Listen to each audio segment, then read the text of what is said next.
Assalamualaikum warahmatullahi wabarakatuh. Perkenalkan, nama saya Suci Indasari dengan NPM 19160104, Prodi PGSD 6C, mahasiswi STKIP PGRI Bandar Lampung. Di sini saya akan menjelaskan mengenai teori-teori para ahli tentang materi, media, dan sumber belajar di SD.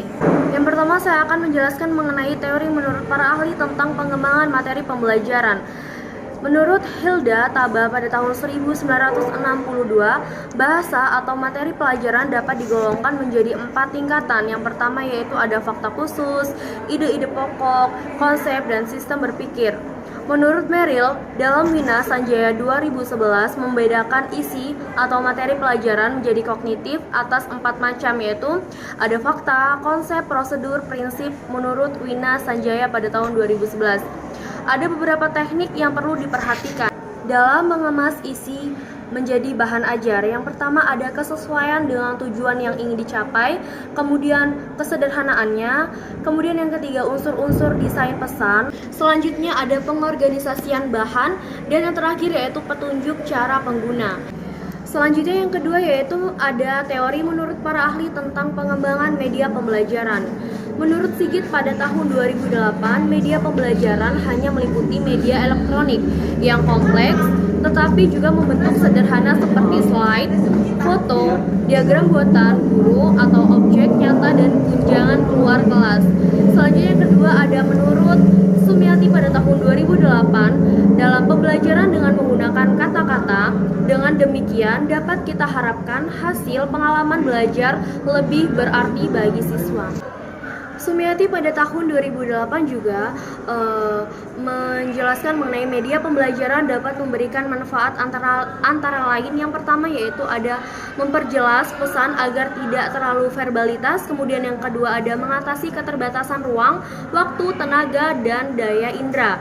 Kemudian yang ketiga menimbulkan gairah belajar atau dapat menciptakan belajar itu lebih interaksi secara langsung antar murid dengan sumber belajarnya. Kemudian yang keempat memungkinkan anak belajar menjadi mandiri sesuai dengan bakat dan kemampuan visual.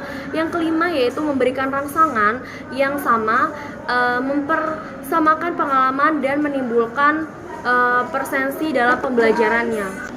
Selanjutnya yang ketiga yaitu mengenai teori menurut para ahli tentang pengembangan sumber belajar. Yang pertama ada menurut Sujarat memberikan pengertian bahwa sumber belajar adalah segala sesuatu baik secara terpisah maupun secara terkombinasi dengan bentuk data ilustrasi ataupun seseorang sehingga mempermudah proses pendidikan yang mencapai tujuan belajar. Kemudian yang kedua yaitu menurut Agus Sodikin, sumber belajar adalah segala sesuatu yang bersedia di sekitar lingkungan belajar yang digunakan dan juga berfungsi untuk membantu optimalisasi hasil belajar yang ingin didapatkan.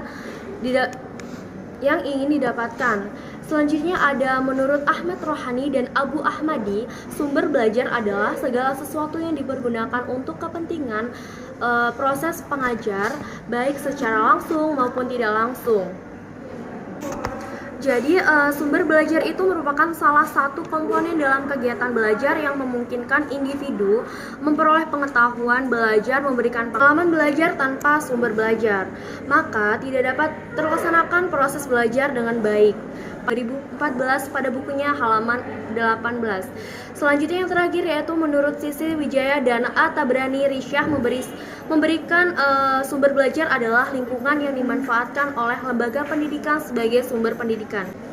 Baik, itu saja yang dapat saya jelaskan mengenai teori-teori para ahli tentang materi, media, dan sumber belajar di SD.